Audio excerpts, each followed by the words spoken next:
and YouTube can actually probably catch this audio. I'm thinking about it right now. That's fine. I figured that y'all haven't finished watching Twenties without spoilers. So yes, go ahead and watch first.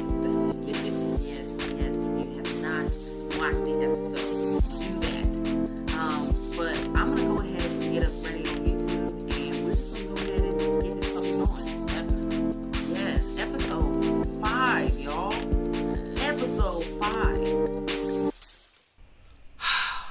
Hey, what up though? What up? Welcome to Woman Crush Every day, where we discuss queer media, especially when it is black and especially when it is woman. I am your host, Tang B, aka Sean B. Scribe. And I'm your host, Allison, aka Al Woo. And we are going to discuss Twenties on BET by Lena Waithe, Season 2, Episode 5.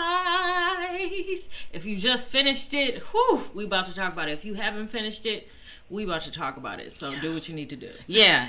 Sorry if you haven't seen it. We just watched it live, so let's go. What's up, Toya G in the chat? See you. Everything's good. I hope you like this episode. We like this episode. Yeah, we really did. So yeah, we're having a good time with that. Let's shout out our new subscribers. So shout out to Hillary J and K Man Reads. Thank you for subscribing. Yes, thank you for joining us, and thank you for joining us on a new day, new time right now, because we switched it up. But it's kind of live that we're able to bring it to you a little bit sooner, to give you these hot takes, hot and ready. Exactly. Detroit style. Right. Fresh out the oven, y'all. So deep dish. You feel me? So that's pretty much that. So we shout out our new subscribers. I want to shout out this amazing sweater that you have on, Shantae. The Woman Crush Everyday sweater.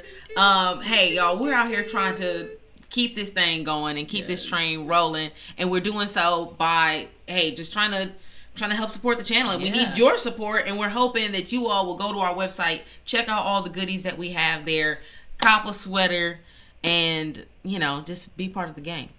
That's where we keep the conversation going. Shout out to Jamaica Swin. Welcome to the chat. All right, so let's get into favorite moment. All right, I'm going first. Go first. Okay. My favorite scene of this episode, I feel like there were a lot of really, really good moments in this episode. Like, I think, star moments. Like, I wish I could take little snippets from all sorts of scenes, but I feel like the funniest joint was off the beginning when Hattie came prepared for the writer session. Like, that's when I was like, yo, this is hilarious. She came too prepared. Yeah, not prepared enough, actually. Yeah, the full-blown roast, I was like, that's funny. That was funny to see. But I also feel like a close second was Hattie's stud uprising on Ida B. Oh. At the end of the episode, I was like, stud uprising. It was. That's what I think. That's what I'm calling. I'm calling it a stud uprising, because it was like, look, I'm done with you. I'm done with this, Ida B. And I don't know. That was fire for me. Representing. I feel like she was representing all the masculine and center women who are just like over the bullshit. Over it. So I thought that was a really good scene. That was a great scene. I feel like she represented everybody. Everybody who's holding their boundaries and saying like, no, we're not going to be in a situationship. And then you're not going to put me away somewhere. And, situationships have their place. Ain't nothing wrong with it all the time. But when you decide that's not what you're doing no more, and you put your foot down, I feel like that's a moment everybody has to learn to make for themselves. Well, some people it just comes natural, but some people it's like, no, you have to Some choose. people it never comes. Some people it never comes. Just plans for punishment. But that's another conversation. That's a whole nother conversation. Okay, dope. Well, my favorite moment was, it's actually a twofer. So when Ida B and Hattie are on the date, they actually get out, they with people, they're like playing footsies, it's cute. And Idina is there and just is like not having it, just over the shit. Like, this is so annoying. I can't believe, first of all, you doing this at my job. Yeah, they were so bold, bringing it to the front door, bringing it to Idina's face with it. Like, dang. rubbing legs, playing footsies. Cute. But then what happened? Destruction. Because one of Ida B's colleagues comes and she's, just like, oh, who's this? And Ida B just kind of allows the story of Hattie is just like some young assistant mentor person, mentee person who is, whatever, just somebody who's trying to learn from me. And you can just see like Hattie's like, I'm done with it, and the tension between them and Idina having to come to the table. That was hilarious. I'm a great comeback. Great situation. See if I don't know. What song is that on the box? I don't know, like what she went, but she found some boring excuse. Yeah, like, she was definitely trying to get out of that situation. Here. Yeah. Oh man, but then when she had to come back and pretty much call Hattie out later, because Hattie goes to hang out with Idina afterwards, smoke with her, and just kind of decompress from what's just happened. And Idina's like, okay, hold up, like, first of all, we already had the conversation of I like you and you kind of hold me. And now you're coming to me and doing all your venting with me, and what is that about? And Hattie's just like, I just need some queer friends. My friends are straight. And she's just like, no, I'm not going to be the person that you come and cry on. And had to give her that smoke and had to see this embarrassing moment. Like, you see this woman keeps embarrassing you. I've provided you with community. I supposedly saved your life, but I'm not who you're interested in. Yeah. And not that she has to be. I don't think that should be the price of getting into queer community. Absolutely. You got to do romance with somebody. Spit that.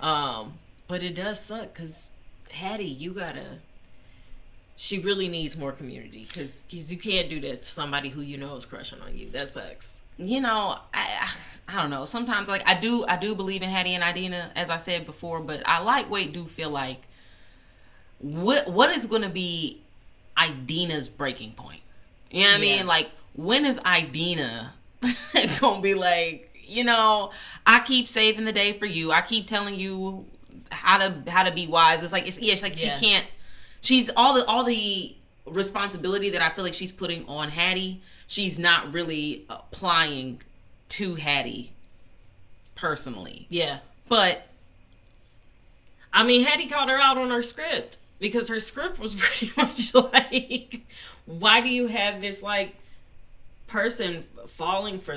She called her out on. She really did. She read her. Yeah, she was thing. No, this is a problematic thing right here. Why are we doing that? Idina wasn't ready for that. She was like, no, she wasn't. And this is why you should always come to a workshop with a process, a way that you're going to get feedback. You don't just let people go and rip Band-Aids off. Facts. But that was fun. So your woman crush. My woman crush this week goes to Tisha in the Whiting group, because Tisha, the way that she took the feedback was harsh. It was all over the place. That was hilarious, right? Oh my gosh. It started off good and Tisha was ready for it. She was like, oh yes, okay, compliments. And then immediately Hattie started projecting her own life onto Tisha's script and then convinced Tisha that she wrote an angry black woman character.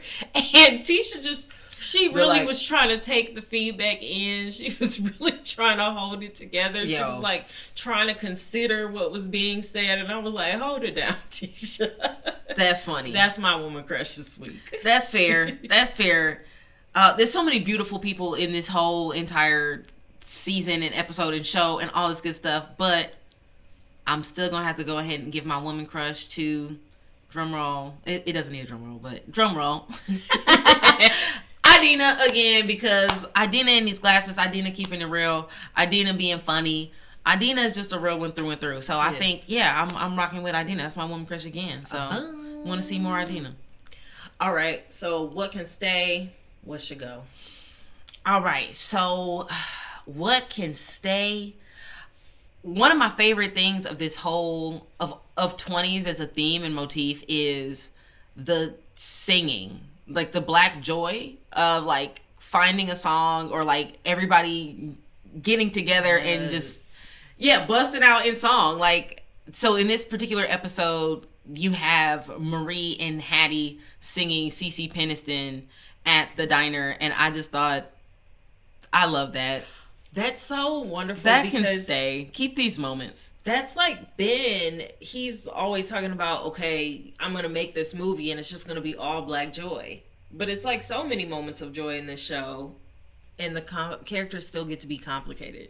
Spit. Like, they still get to be real. Spit. So yes, more than I agree. Yeah. So keep that up. And I think it will, because I think it's obvious too that Lena Waithe is just a music fan. You know what I mean? Like, the folks who are like, we're going to put these 90s bangers all up and through this. So, yeah, I'm just here for that. And I think in this episode that really stood out. What can go? Ben on his shit. Ben, he's just so creep to me. You feel me? Like, yeah. I don't like the way he's gaslighting. I just don't like it. You know, then that moment when they did the selfies, and then, oh my gosh, why am I drawing a blank on homegirl's name? Nia starts getting all the likes coming into the photo, and he's like, ooh, you know, I see that. You know, I'm like, you're just a user, bro. That's where I'm at. I don't like Ben. Yeah. I didn't like when he was like, oh, I have the power to make you a leading lady. Gross. Right? Gross. Right? Ben, don't nobody need you. No. And that's Marie actually had really good advice for Nia. Like, don't mess with Ben. He's just looking for a black trophy. He's looking for a muse. He's looking for somebody he can shape into an icon that he can get his own career pushed off on. And no, Nia, you're above that. You know, I think, though, is Nia above it? I don't know, because she got on my nerves this episode. You know. And actually, that's how I'm going to get into my what can go. Go ahead. Take it away. What can go is Nia not accepting where Chuck is. Marie has accepted it. Hattie been known. Right. Yeah, like, she was the only one who was stuck in time. And it's like, and I knew it was going to be somebody. You know, I'm like, I know that the representation of that person has to be there. Yeah. And it was in Nia. It was in Nia, because she's the one who had them on her vision board. And she's the one who's just like, oh, they are the perfect black couple. They are black love. She's like the representation of society that's like trying to make Chuck have to be a certain type of black dude in order to be acceptable as a husband. And that's just BS, Nia, and that can go. You can get that out of here, because that's not cute. It's not cute. Yeah, I feel like for as complex as she is, she's also quite simple. You know, like she does want the simple things, you know, and it's like, I want her to yes, breathe peace and do all of that. But yeah, that part, I'm just like, grosses, you know, like pull some tarot cards on that one and figure that one out. I don't know. Yeah, go sniff some aromatherapy or something. Fix that, you know, fix your energy around what Chuck is doing on his own time. Okay. So that's how I feel about that. Agreed. Did you think what can stay? What can stay is Hattie holding her boundaries. Facts. Hattie getting some community. Hattie reading anybody else's work but her own, you know. That's a good thing to do occasionally, you know. So yeah, all of that can stay. What else can go is the way this friendship between Hattie and Marie is. It made me sad. It made me sad that Hattie still could not tell Marie what happened between her and Ida B at the end. And that's why I really hope that Hattie continues to find community that she feels like she can have that safety with. Because Marie spilled her tea at the end. Mm-hmm. And Hattie still couldn't. Hattie didn't. Yeah, you know, I'm trying to figure out where we're going with that. Because I also didn't know that they had that kind of relationship. You know, I don't know that I felt like they would call a special meeting, get together, and still not be able to break the ice. You know, and it's like, y'all doing special meetings, drinking milkshakes? It makes me wonder where their friendship really started. I need to know. Because I feel like that's something in the 20s is like as your friendships from younger years, as you begin to grow and change and find out more about yourself and figure out even new vulnerabilities that you have, your friends are also doing the same things, and you may not be growing necessarily in tandem with each other. And it's tough. Facts. It's tough. Yeah. All right, so where does this episode fit in the queer canon? All right, so I think there were a couple of moments that I thought were really dope in this episode. I think I want to address just the stud for stud love. Yes. Yo, you know, I haven't been in like a, well, actually, I mean, I guess I've had encounter. Actually, I totally have, but I also don't want to go too deep into my life stories. Maybe we'll save that for another. I mean, that might be a bonus episode later on where I go into. You go into. Hey, maybe we start a Patreon. OnlyFans, y'all start. No, I'm just kidding. God.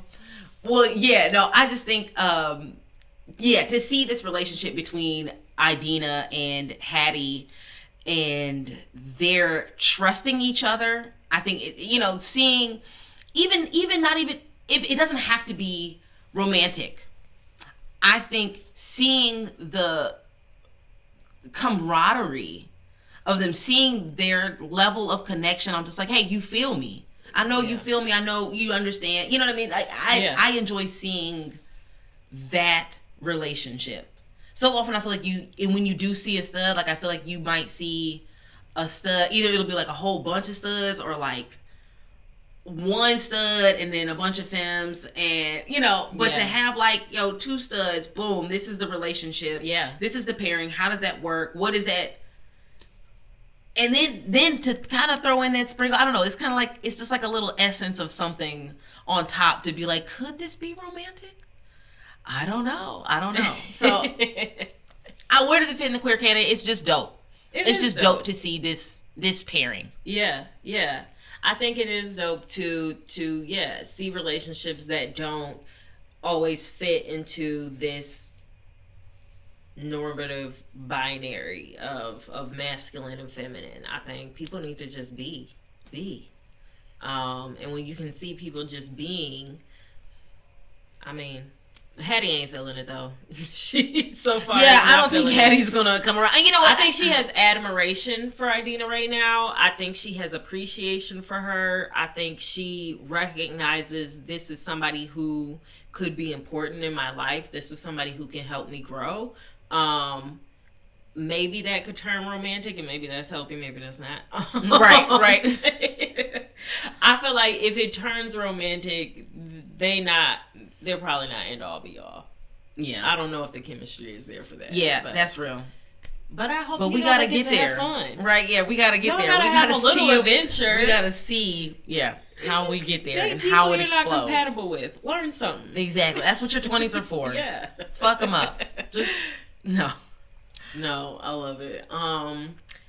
For me, this queer canon is really about queer friendship and the importance of it, and just like seeing Hattie need to have Idina's writing group, have Idina's friendship, to specifically go back and just hang out with her and to hear from their dialogue that this is a thing that's been happening.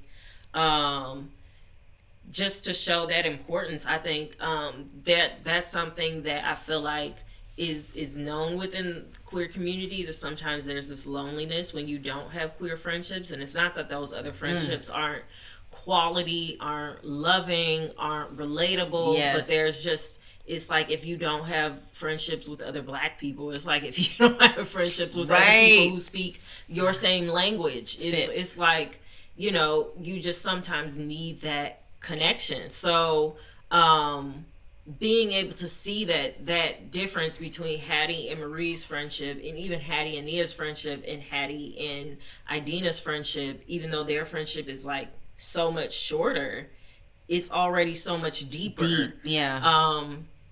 Because I think you just need community. You need community with a diversity of people who find those different intersections of yourself. Yes. So, yes. I want to see more of that. It's beautiful to see that in the queer canon and just, see that blossom more. So, dope. That was dope. So well said. You kill it. One more thing I feel like for this episode that I feel like I want to give an honorable mention to is the moment when Maria's talking about, she's telling Hattie and Nia that Chuck is gay. And the response around bisexuality, and it's like the idea, and you heard it in Nia and in Hattie, where it's like, oh, he's gay. Like that as like the flippant response, but they cleaned it up and were like, okay, no, Hattie at least came back around to say he's bi. Yeah. But I don't know. I just think let's just keep building that and kind of presenting that, because that's fucked up and unfair. It is. That dudes are gay and women really like men. That whole weird bisexual thing. I don't know. It's weird. We gotta stop doing that to people. We do, but it ain't gonna stop no time soon. Are we gonna fix it? I think the kids are fixing it. I hope so. Yeah. Fix it, kids. I'm just kidding. So that was this week's episode. I think it was really good. I'm looking forward to next week. And if you haven't checked out our interview with Crystal the Sound Yogi, yes, please check that out. Absolutely. Get to hear a little bit about behind the scenes of the after show with B. Scott. And also, there's a birthday this week.